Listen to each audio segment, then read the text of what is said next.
आज की इस रोमांचक कहानी में आप सभी का स्वागत है। मेरा नाम निकिता है और सब प्यार से मुझे निक्की बुलाते हैं।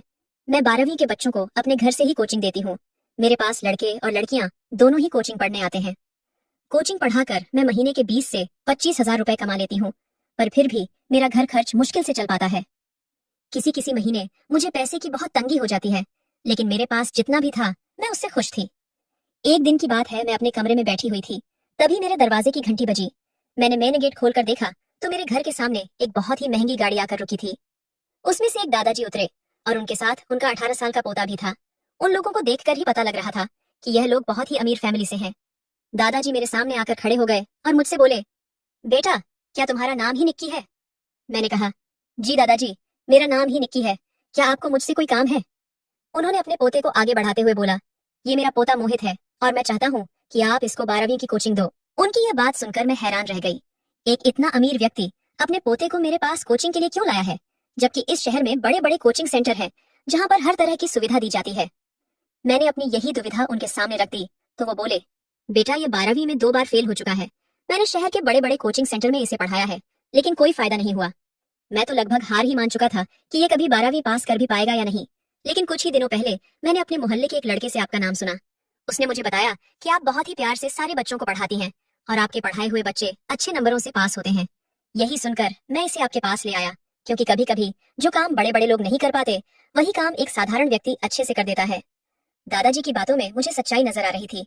मैंने उनसे कहा, आप परेशान मत होइए, मुझे पूरा यकीन है कि इस बार मोहित 12वीं जरूर पास करेगा।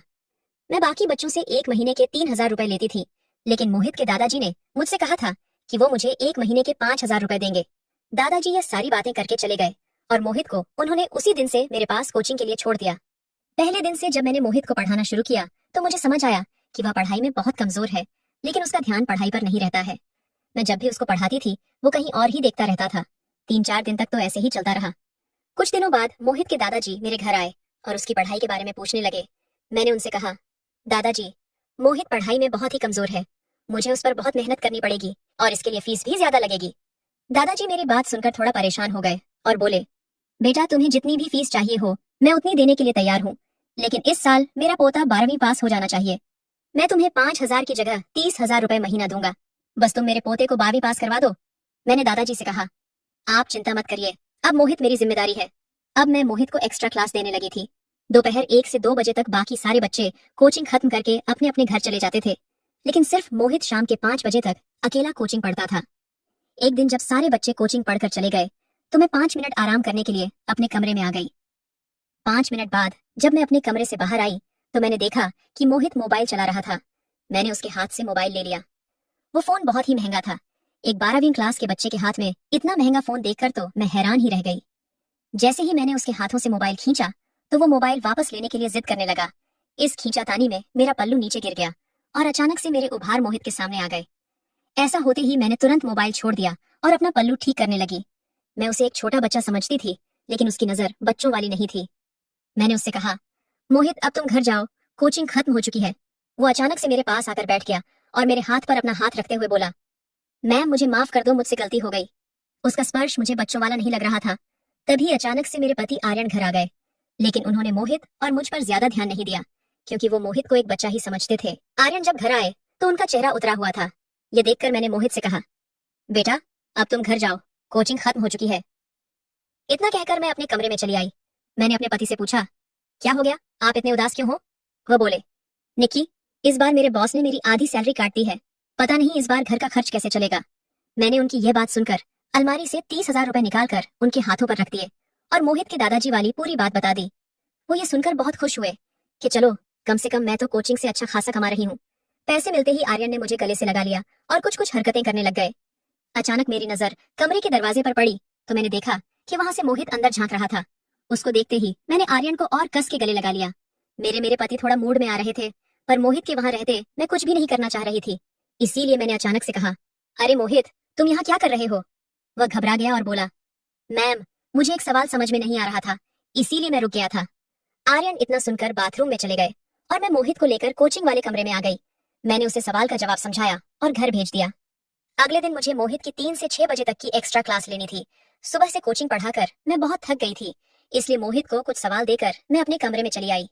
मैं जब कमरे में आई तो मेरी अलमारी खुली पड़ी थी और सामने केवल 5,000 रुपए रखे हुए थे। मैं यह देखकर परेशान हो गई, क्योंकि कल तक तो मेरे पास 30,000 रुपए रखे हुए थे।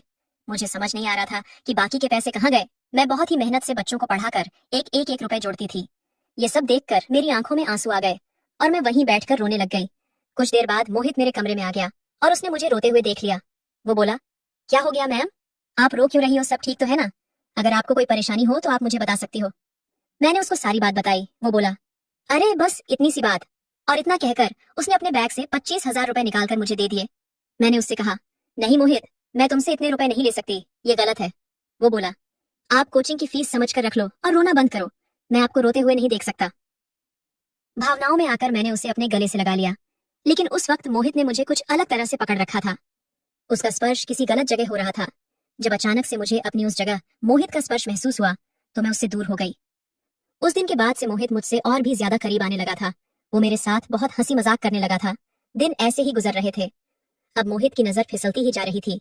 एक दिन मैंने ध्यान दिया कि वो मुझे अजीब नजरों से घूर रहा है, पर मैंने इस बात का विरोध भी नहीं किया। पिछले कुछ दिनों से मैंने अपने पति को खुद से दूर रखा हुआ था, क्योंकि वह मेरी कोई भी जरूरतें पूरी नहीं कर पा रहा था। जो इंसान मेरी जरूरतें पूरी नहीं कर सकता, उसे मेरे साथ समय बिताने का भी कोई हक नहीं है। मोहित की नजर पड़ते ही मैं अपना पल्लू ठीक करने लग गई। वो बोला, रहने दीजिए ना मैम, आप ऐसे ही बहुत अच्छी लग रही हो। उसकी बातें सुनकर मैं भी थोड़ा मस्ती में आ गई थी। मैंने उससे पूछा, अगर पल्लू ना ठीक करूं तो इसका क्या दोगे? उसने अपनी चेकबुक निकालकर मेरे सामने रख दी और बोला, आपको जितना रुपया चाहिए हो आप इसमें भर सकती हो। मैं समझ चुकी थी कि मोहित मेरे जाल में फंस चुका है। अब उसका पूरा ध्यान पढ़ाई से हटकर मुझ जा चुका था। मुझे भी उसका ध्यान अपनी ओर से हटने नहीं देना था, क्योंकि मुझे फायदा ही हो रहा था। अब वो रोज ही मेरे लिए महंगे महंगे गिफ्ट लाने लगा था और मेरे पास पैसों की भी कोई कमी नहीं होने देता था। एक दिन शाम को मोहित के दादाजी उसे लेने आए और मुझसे बोले, निक्की, मैंने मोहित की कोचिंग आपके पास लगवाकर बहुत सही फैसला किया है। वह रोज ही बहुत मन से आपके पास कोचिंग के लिए आता है। उसने शायद अभी तक एक छुट्टी भी नहीं ली है, तो इससे मुझे लगता है कि आप उसे बहुत अच्छे से पढ़ा रही हो। अब ये तो मैं ही जानती थी कि मोहित को पढ़ाई से मोहब्बत थी या किसी और चीज से, और यह बात मैं उसके दादाजी को बता भी नहीं सकती थी। एक बार मोहित ने मुझसे कहा, मैम, मुझे कुछ शॉपिंग करने के लिए मॉल जाना है, क्या मैं आज की छुट्टी ले सकता हूँ? मैंने उसे छुट्टी दे दी तो वो बोला कि आपको भी मेरे साथ चलना है, मैं आज आपको कुछ अलग तरह के कपड़ों की शॉपिंग करवाऊंगा। मुझे मॉल में ले जाकर वो मुझे बहुत ही महंगे महंगे कपड़े दिलाने लगा। मैंने उससे पूछा, तुम मेरे ऊपर इतना खर्चा क्यों कर रहे हो? अगर तुम्हारे दादाजी को इस बारे में पता चल गया तो हमारे लिए अच्छा नहीं होगा। वो बोला, आप चिंता मत करो, मेरे पास इतने पैसे हैं कि अगर मैं आपको महीने भर भी शॉपिंग करवाता रहूं तब भी किसी को पता नहीं चलेगा।